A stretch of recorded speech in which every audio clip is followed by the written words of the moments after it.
Thank you very much. I know some of you are wondering if I'm going to be doing any singing, and let me just tell you, I've already been acquired by Red Hat. So, you are here, and the question I'm sure many of you are asking is, why? And it's a question I could ask myself. Self, how did I get here? Well, I got here because back in 1986, I took a job selling software into slavery. I wrote my first proprietary software in the South, in Austin, Texas, in 1986. And the result of that effort led to a big bonus, a big raise, a #1 ranking as a rookie in my department. And at the end of all that, I didn't feel smart, I felt stupid.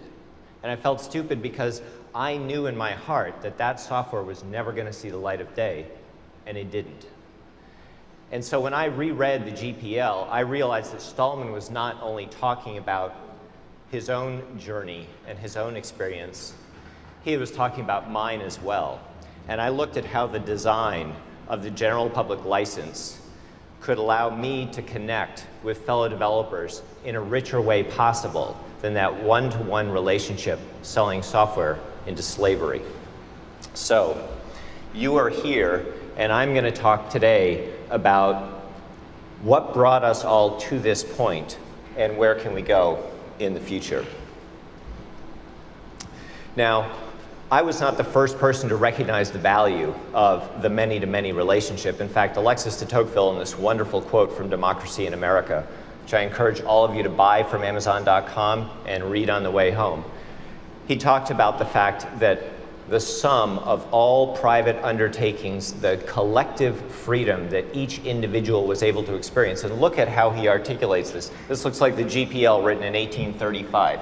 Never thinks of soliciting the cooperation of proprietary software companies, but publishes his plan, offers to execute it himself, courts the assistance of others, and struggles against all obstacles. That was what made America great in the 1830s, in our golden age, and that is what I think is making the Free Software Society and the open source movement great today. And this greatness has led to some phenomenal consequences. In his book, Massive Change, and Bruce Mao is going to be speaking tomorrow, I'm very much looking forward to what he's going to say. He begins his book with a quote about, now that we can do anything, what should we do? And there is this possibility put forward that we can think about the welfare of the whole human race as an achievable objective. And so in that context, you know, what was it that got us to this point, and how can we carry that forward? And certainly one can look at the great academic tradition of publishing results that can be shared. We look at the scientific tradition, which even takes this one step further. It's not true until somebody else can do it. The truth in open source software is that everybody can do it. And the lie of proprietary software is that only one person can do it. Or actually, that's the truth. The lie is you can do it too. The capitalistic and entrepreneurial tradition, which developed the kind of economy that makes it possible for us to enjoy air conditioning in New Orleans. And of course, the democratic tradition, which allowed people to stop worrying so much about what kind of powers the king was going to take next, and to focus instead on creative activities and a more inclusive model. So what forces will be most important to achieving this practical objective? Now, Moore's law is certainly a radical force. Doubling computing power every 18 to 24 months is something which, if that was all there were to life, our life would be getting 2 times better every 18 to 24 months. Unfortunately, it's not all there is to life. But what Moore's law enables is new design principles that become possible because that die is shrinking, because that power is increasing, because by folding together these previously independent components into a new unified whole and then giving them back for free, that changes the economics on such a continual basis that innovation, disruptive innovation, is not only practical, it's expected. But for all that there's some really great things we can design systems around, there's also bad design all over the place. The Wright brothers are famous for launching the first airplane in Kitty Hawk in 1903, but innovation sort of stopped not long after that. They patented the idea of controlled flight, and they spent their life and their fortune attempting to rewrite history that theirs was the only possible way. Well, Glenn Curtiss didn't buy it. Glenn Curtiss put together more than 500 discrete inventions like fixed wings, landing gear, life vests, seat belts. He delivered the first post by mail. He completed many other both performance and speed and endurance tests.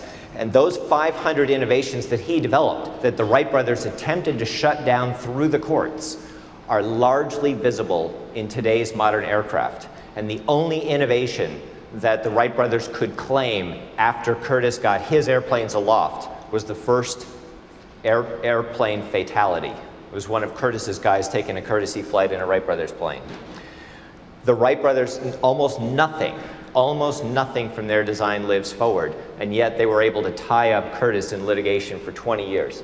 But I want to draw your attention to this quote, which basically talks about how the fundamental limitations of the Wright brothers' design had already become evident very early on, and this mistaken concept that instability was vital to control was, I mean, it strikes us as absurd, and yet this was the idea of the day. So how absurd could it possibly be that today we accept the instability of bad software as the norm? How is it that we blame ourselves when our computer crashes instead of bad software? In the book Breaking Windows, David Bank illustrates very, very well that one company, Microsoft, actually took bad design to a sort of a new level. They intentionally designed their software to thwart competition. And if you don't believe me, read the book. But you can see it every day. You can see it in the way that that software does or doesn't work. And we'll get to more of that later. But in CIO magazine a couple of years ago, one of the best articles that I've seen that really addresses the industry head on. I think too many magazines have become too timid and not courageous enough to actually call the problems for what they are. In October 15th, 2001, CIO magazine took it to the software industry and published the results of a Standish Group survey talking about how $78 billion a year was being wasted on bad software. We're not just talking about routine bugs. We're talking about software that had promised features that weren't there, software whose intentional design thwarted the ability to integrate, and that's the context in which we are operating. That's the challenge that we have to design our way out of. And of course, the true cost of bad software is that for all that Moore's law gives us, bad software takes away. As software becomes more expensive, more complex, more difficult to maintain, that becomes the thing which takes so much attention away from what can we do if we could do anything. So it's become a problem. What are we going to do about it? Well, the open source community has rendered its answer.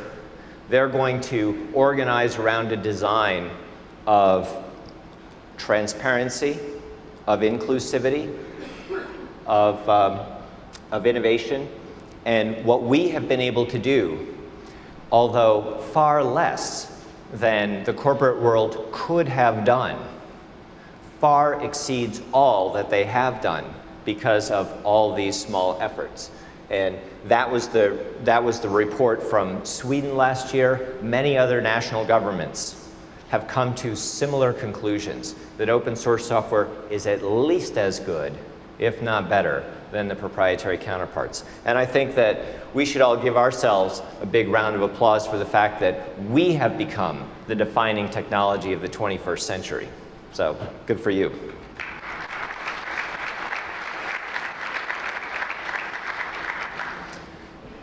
But I want to ask the question, why? What was it that made this possible? Well, one of my favorite books to really tackle the deep questions is a book called Guns, Germs, and Steel. It won the Pulitzer Prize in 1997, and it was basically driven to answer the question, why is power and wealth distributed throughout the world the way it is? Why wasn't it some other way? How was it that Spain came to invade the New World instead of the other way around? How come when we came to Australia a couple hundred years ago, people lived in very different conditions than what we know in the Western world, or what the Chinese had developed in terms of technology? Why wasn't it the Aboriginals who conquered the world?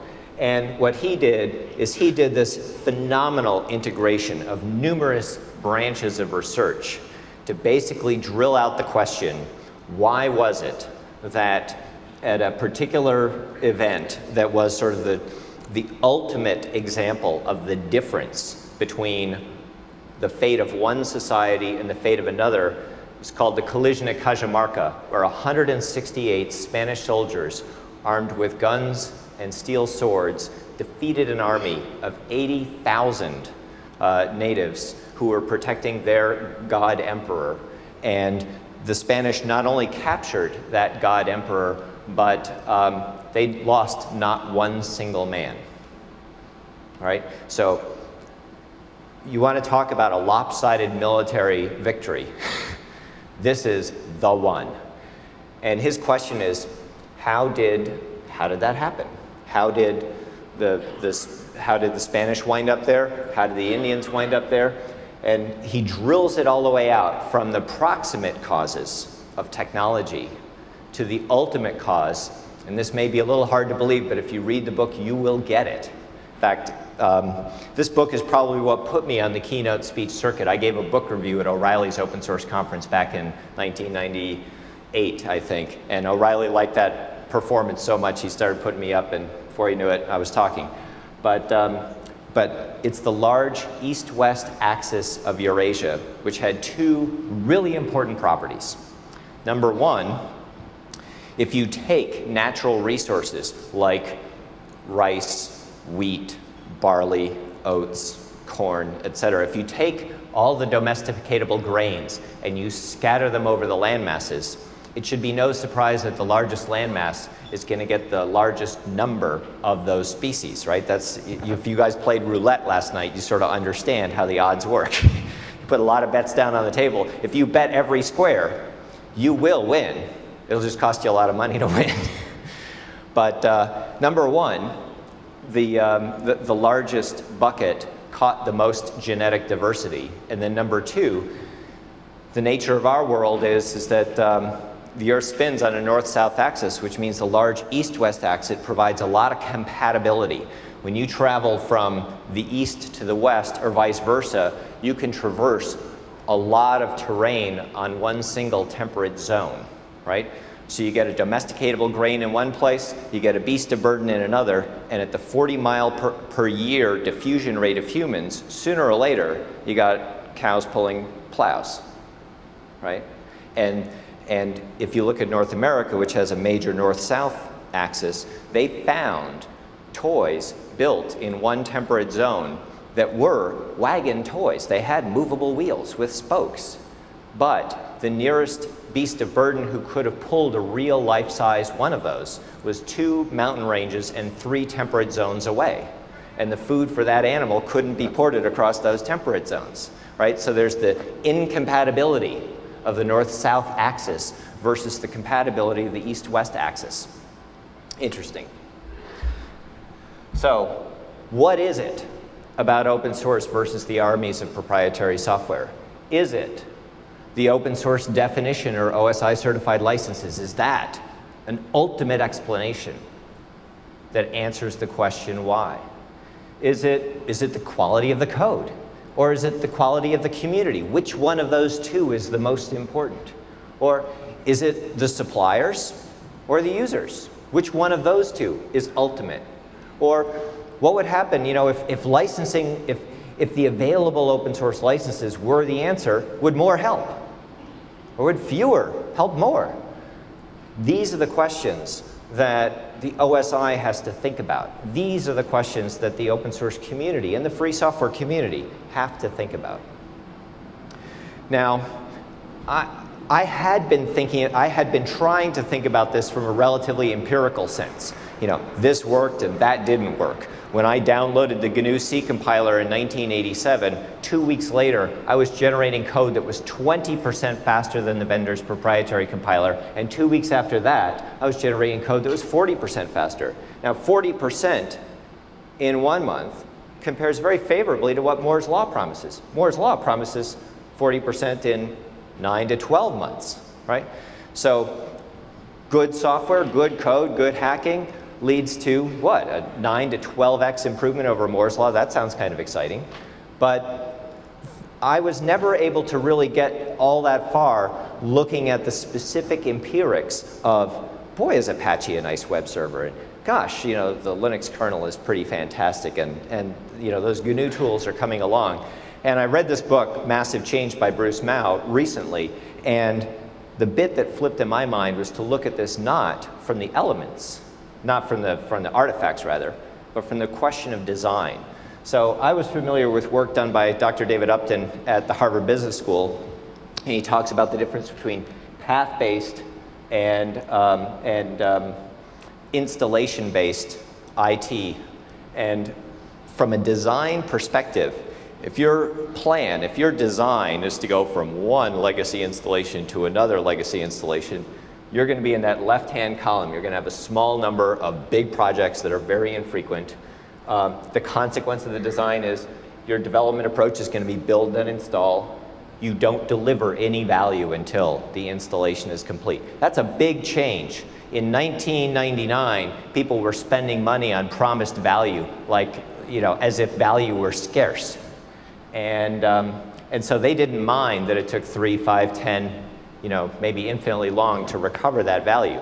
In today's world, if you can't deliver value, the quarter the contract is signed, you've got an uphill battle, right? And so the ability to deliver value incrementally is a big plus in today's economic environment. But if you look down at these different consequences of the design, and you look at what happens with the installation-based versus the path-based, I think you will find that the right-hand side really describes well how open source is consumed today by the community and by the enterprise and by governments. And the left-hand side describes the plight of the proprietary software customer. Now, there's another thing that I got turned on to, and I got turned on to this by Jeff Birnbaum at Morgan Stanley. When we came in to talk with Wall Street about adopting enterprise Linux, the response we got back from Jeff was, I don't care about your technology today. What I care about is I want to have the best options available at all time. If your operating system is better than the other guys today, that's great. But tomorrow, there's going to be innovations in networking, there's going to be innovations in CPU architecture, there's going to be innovations in application performance. He gave me a quiz, which I failed. He said, what would you rather have? Would you rather have 1960s hardware running today's financial applications, financial analytic applications, or would you rather have the analytics from 1960s running on today's hardware? And I thought, oh, that's a layup. 40 years of Moore's Law, how many generations? Oh, I'd much rather have today's hardware running the old code. And he says, no, our software has been getting better faster than Moore's Law, right? So what he said he wanted was he wanted choice. And he said as long as Red Hat could maximize his option value to be able to draw from the future great new technologies as they came up, we were going to be a vendor of choice. And so this graph shows that demand put into context. On the upper right-hand side, you have the typical Unix to Linux migration comparison in terms of hardware cost savings, software cost savings, et cetera, et cetera. The left-hand side are the 4 factors that determine how you cash in on that benefit. If you went to any of the customer meetings yesterday, you know that IT doesn't happen overnight, right? You got all the layers of the networking stack plus, layer 8, politics, layer 9, fear, layer 10, greed. And there's a lot of stuff you got to do before you roll enterprise solutions into your infrastructure. But these 4 factors: how quickly can you get it deployed? How broadly does it apply to the problem space? Is it just a niche solution, or does it address 80% of your problems? The actual delivered performance. John Buckman yesterday talked about how after getting slashdotted, he realized that he needed to make a few tweaks. And so all that, whatever promise of performance he might have inferred from the value proposition of open source, technically speaking, he improved his objective performance by a factor of 1,000 once he realized there was a need. That's the efficiency and effectiveness of new technologies. Where are you on that factor of 1,000? Or factor of 10% or whatever. And then finally, risk and risk mitigation. We learned a lot about risk and risk mitigation last night. In a situation like we had last night at the casino, a rational manager would look at the bet, and you've got the probability of success times the payoff minus the probability of failure, which is exactly 1 minus the probability of success, times the cost of failure, right? So if somebody's offering you a great deal in New Orleans, let's flip a coin. If it's heads, I'll pay you $2, and if it's tails, you pay me $1. If it's a fair coin, you take that bet all day long, right? But in information technology, rational IT managers don't necessarily even take that bet, right? They want to see that they can get paid $100 if they flip heads, and they only get paid $10 if they flip tails, right? That's a particular risk horizon. Not everybody offers that kind of deal. I'm very happy to see that in most cases that seems to be the deal of open source, Unix to Linux migration. But you put those 4 factors together, and very small changes to each of those factors yields very large changes to the outcome. So if you do best practices, which is represented by the purple line, you get a 10-fold improvement versus, being a schlump, which is the green line. So maybe what explains why open source has become so successful is because we have provided a design point for the architects. Maybe that's an answer. Maybe it's the open source definition. We went through it in detail yesterday. I'm not going to go through all the detail, but here are the 10 commandments of the open source definition. And maybe all of them, maybe one of them, maybe some of them explain the answer. Maybe it's the community. James Herbsleb from Carnegie Mellon University published a very interesting study. He took an objective analysis of software development in both the proprietary and the open source world. And the objective measures he took were basically, how many lines of code did you add? How many lines of code did you delete? How many lines of code did you change? And how many bug reports did you file? Okay, you can measure, if you have access to the source code systems, you can measure both of those numbers perfectly, whether it's open or proprietary software. It's objective. And what he found was that to the left of this line that is labeled 15 in this graph, if you take the developers and you basically say, okay, developer number 1 is the guy who does the most, or the woman who does the most. Developer number 2 does the second most, and so forth and so on. Developer number 1 in both proprietary and open source do roughly 20% of everything.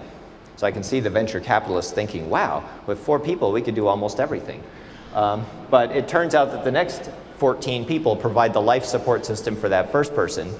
And when you get to number 15, you've got about 80 to 85% of all your functionality. And this looks the same between proprietary and open source. But what gets different is that in open source, there's no limit to who can play.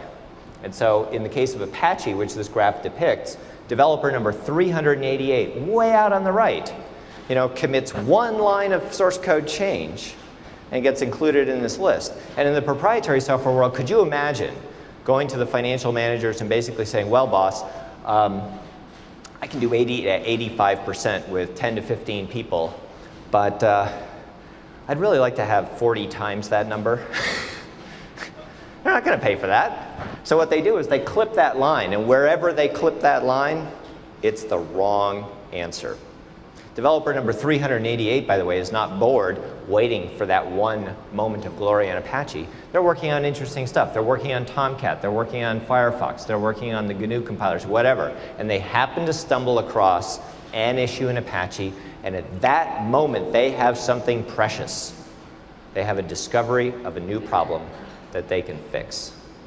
And in the proprietary software world, a different thing happens. You run into a proprietary interface, something is mysterious on the backside, and after really exhaustively trying to convince yourself it's not on your side, you say, well, I got to rat around that. So you rat around that.